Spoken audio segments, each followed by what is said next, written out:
Hello PK friends, welcome to the March development update from Prehistoric Kingdom, and we're going to read through this one together because I've not actually even looked at it, so let's start right now. So March was an exciting month for the team as we finally released the highly anticipated mammal Paraceratherium. Yes, I did make a sound clip for that because I am always fumbling over my words. It's also a sound clip. If you want to come into a live stream every Thursday, you can redeem that live on stream. And let me tell you guys, everyone likes to abuse that.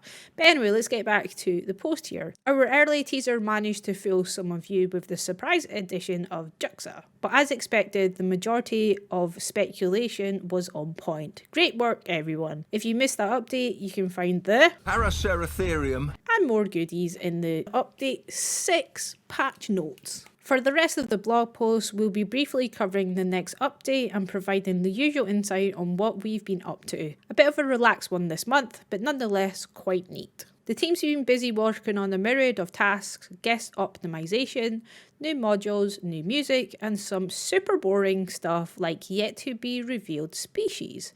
Ugh, what a dino snore, am I right?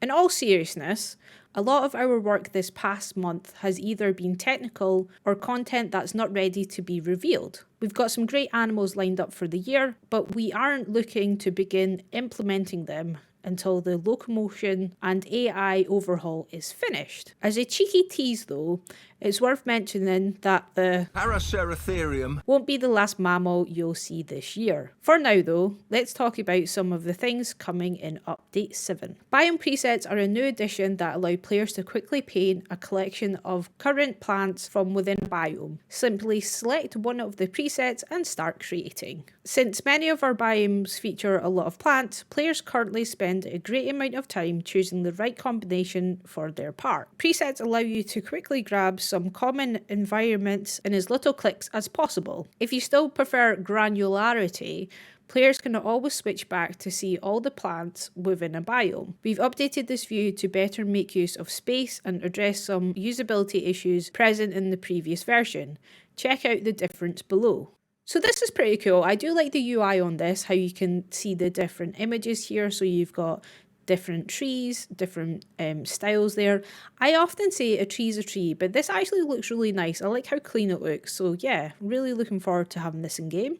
And then we've got another view as well. I love how this is now on a scroll bar. Instead of going from left to right, we can go up and down. That is actually a huge difference when you're trying to pick different foliage. But yeah, again, same kind of interface, but yeah, it does look really cool. So loving that. New power modules and power failure.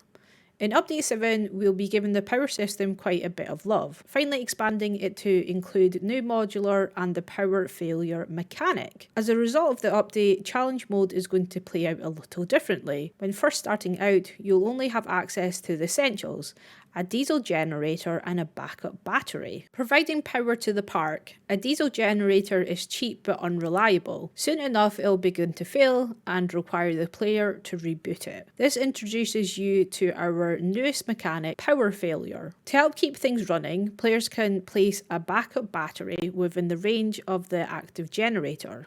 This battery will need time to charge off the grid, but once it's ready, it'll provide temporary power the moment a generator fails. Within the research system, players can discover new modules with improved power output, range and reliability, like the solar panels or wind turbine. Though these may be a bit more reliable than diesel generators, they can be impacted by temporary environmental factors, i.e. solar panels can't produce power at night.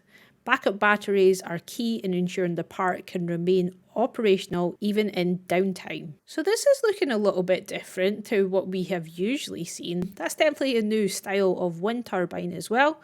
But yeah, looking really cool. In the last stage of the research tree, players can work towards unlocking their final power modules, an upgraded wind turbine, and geothermal power plant. These large structures reward the player with a high level of reliability and output in exchange for increased upkeep costs. What's in the pipeline?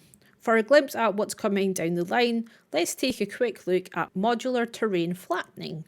When we read feedback about Prehistoric Kingdom, one of the biggest barriers we see pop up is how the terrain interacts with the structures, or rather, how it doesn't. For example, terrain slopes are almost completely unworkable without terraforming, and for new players who simply want to place down official prefabs, this isn't great.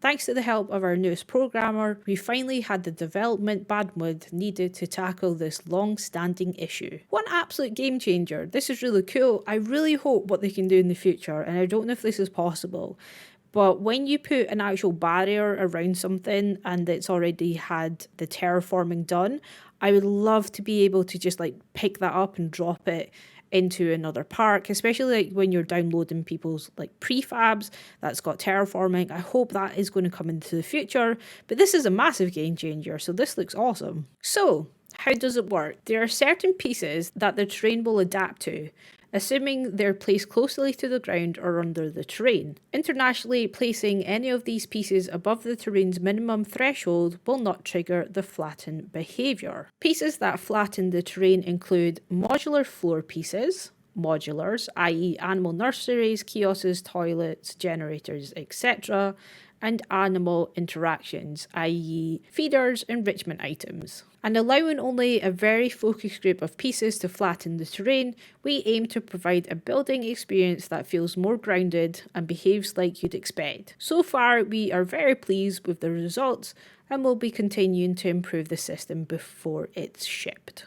So to sum it all up, March's update is all about Paraceratherium, plants and power. Remember and check out the Prehistoric Kingdom Trello board in case anything gets shifted about, and I will see you guys in the next video. So until then, take care.